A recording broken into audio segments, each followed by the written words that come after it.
Hello everyone, welcome you all on my YouTube channel Future Mentor. Today in this video we will discuss about Stephen Krashen's second language acquisition.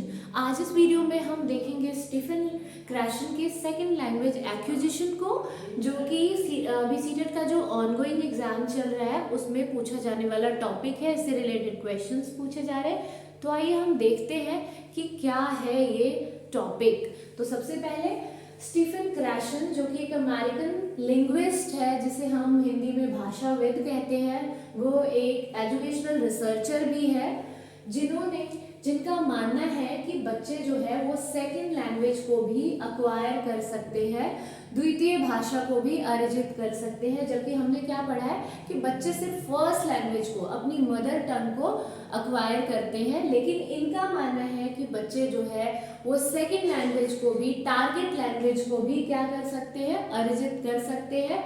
कब और कैसे कर सकते हैं? अगर ये सारे कंडीशंस जो है वो फॉलो हो। तो फर्स्ट कंडीशन उनका मानना क्या है कि बच्चे को अगर प्रॉपर माहौल, प्रॉपर परिवेश मिले तो बच्चा जो है वो सेकंड लैंग्वेज को भी अक्वायर कर पाएगा। अगर बच्चों से डायरेक्टली टारगेट लैंग्वेज में टॉक किया जाए, वैसे अगर आप बात करो किसी भी लैंग्वेज को अर्जित करने की या लर्निंग करने की, कब होती है? जब हम डायरेक्टली उसी लैंग्वेज में टॉक करते हैं। ठीक है। नेक्स्ट, अगर बच्चा इमोशनली स्ट्रॉन्ग फील करे, इमोशनली स्ट्रॉन्ग फील कब करेगा? जब बच्चे के अंदर जो है उसका सेल्फ कॉन्फिडेंस लेवल जो होगा वो हाई होगा, बच्चा मोटिवेटेड होगा कि मतलब उसमें ये कॉन्फिडेंस है कि वो उस लैंग्वेज को भी अर्जित कर सकता है, सेकंड लैंग्वेज को भी अर्जित कर सकता है, साथ में वो काफ़ी मोटिवेटेड है कि हाँ मैं ये कर लूँगा। थर्ड, उसका स्ट्रेस एंड एंजाइटी लेवल जो है वो लो होना चाहिए। जनरली क्या होता है कि हम कुछ नया ट्राई करते हैं तो हमारा स्ट्रेस का लेवल जो होता है, एंजाइटी का जो लेवल होता है वो हाई होता है, लेकिन इनका मानना है कि अगर ये सारी चीज़ें अगर कम होगी तो बच्चा जो है इजीली सेकंड लैंग्वेज को भी अक्वायर कर पाएगा। और साथ ही प्रॉपर मॉनिटरिंग हो। प्रॉपर मॉनिटरिंग कैसे होगी? बच्चा खुद से मतलब मॉनिटर करे कि उसने जो पढ़ा है वो उसे समझ आया भी या नहीं आया, या फिर उससे मोर नॉलेजेबल पीपल जो है उसकी हेल्प करे। तो उन्होंने सेकंड लैंग्वेज एक्विजिशन के लिए बेसिकली 5 हाइपोथेसिस की बात की है, जिससे रिलेटेड क्वेश्चंस आपके एग्जाम में पूछे जा रहे हैं। तो आइए हम एक एक करके इन हाइपोथेसिस को डिस्कस करते हैं। तो सबसे पहला हाइपोथेसिस है द एक्विजिशन लर्निंग हाइपोथेसिस, अर्जन अधिगम परिकल्पना। ठीक है। यहाँ इन्होंने क्या कहा है कि जो सेकंड लैंग्वेज है उसे भी आप अर्जित कर सकते हैं, उसका भी आप अर्जन कर सकते हैं। कब? जब आपको परिवेश और माहौल मिले। Second one is monitoring. Monitor hypothesis के नाम से जाना जाता है और इसे हिंदी में निगरानी कहा जाता है। मतलब बच्चे ने जो लैंग्वेज एक्वायर की है उस माहौल में रह के, है ना, उस पे निगरानी की जाए, उसका मॉनिटर किया जाए। ये मॉनिटर बच्चा खुद भी करता है कि आखिर उसने जो सीखा है, जिस माहौल में रह के उसने अपने दोस्तों के साथ, मान लो उसे जैसे जापानीज मान लो उसे एक्वायर करनी है, तो वो अपने फ्रेंड्स के साथ क्या कर रहा है, बात कर रहा है, क्या वो अब उसे कहीं अप्लाई कर पाता है, क्या उसने उस चीज़ को कॉम्प्रिहेंड किया है, समझ आया है या नहीं है, या फिर उससे मोर नॉलेजेबल पीपल, मतलब उससे ज़्यादा अगर कोई पर्सन है जिससे उससे ज़्यादा उस लैंग्वेज की नॉलेज है, वो उसे मॉनिटर कर सकता है। ठीक है। Third one is input hypothesis, जिसे निवेश परिकल्पना के नाम से जाना जाता है, और ये वेरी वेरी इंपॉर्टेंट है। इसमें यह बताया गया है कि हमें बच्चों को वैसे इनपुट्स देने हैं जो कॉम्प्रिहेंसिबल हो, मतलब बच्चों को समझ आए। ऐसा नहीं कि आप कुछ भी बच्चों को अर्जित करवा रहे हो, ऐसे हमें इनपुट्स देने हैं जो बच्चों को इजीली समझ आए और साथ ही बच्चों के लेवल से एक लेवल हाई हो। मान लो अगर मेरे को कोई लैंग्वेज सीखनी है, उसकी कुछ वोकैबुलरी मेरे को पहले से ही आ रहा है, फ्रेंच सीखना है और मैं कुछ स्टार्टिंग के फ्रेंच के कुछ मतलब जो वर्ड्स हैं उनको जानती हूँ। ठीक है। और अगर मुझे उससे एक लेवल हाई नहीं सिखाया जाएगा तो क्या मेरी वोकैब इंक्रीज होगी? नहीं।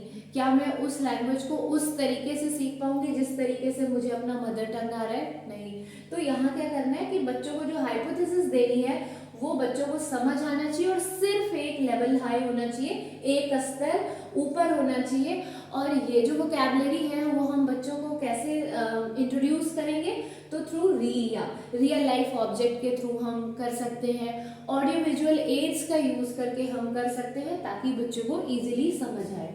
Next one is affective filter hypothesis, भावात्मक फिल्टर, जिसकी बात हमने यहाँ की थी कि बच्चा का जो है ना जो भावात्मक पक्ष है वो स्ट्रांग है कि नहीं, इस चीज पे भी ध्यान देना चाहिए। और इसके लिए क्या करना है, बच्चों का जो कॉन्फिडेंस लेवल है, मोटिवेशन है वो हाई है कि नहीं, हमें ये चेक करना है।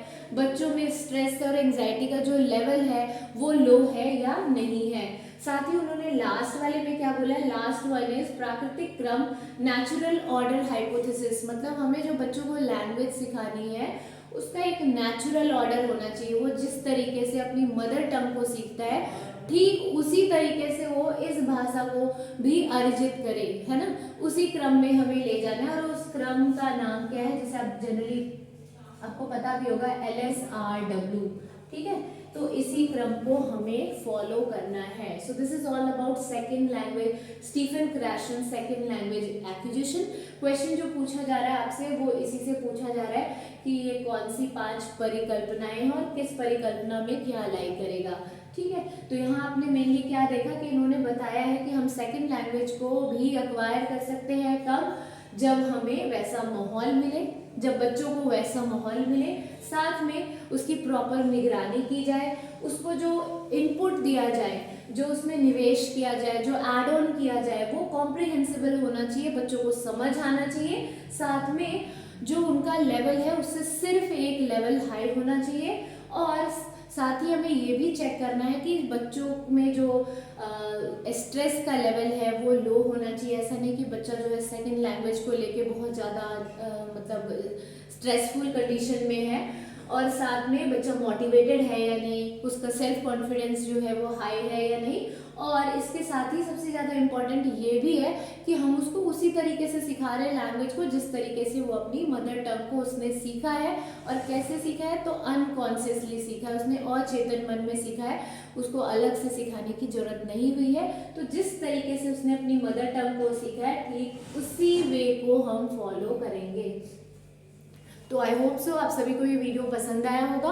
अगर वीडियो पसंद आया तो प्लीज़ वीडियो को लाइक करें, एंड चैनल को सब्सक्राइब करें और ज़्यादा से ज़्यादा लोगों के साथ वीडियो को शेयर करें सो डैट मैक्सिमम लोगों को इस वीडियो के थ्रू बेनिफिट मिल पाए। Thanks for watching this video, thank you all.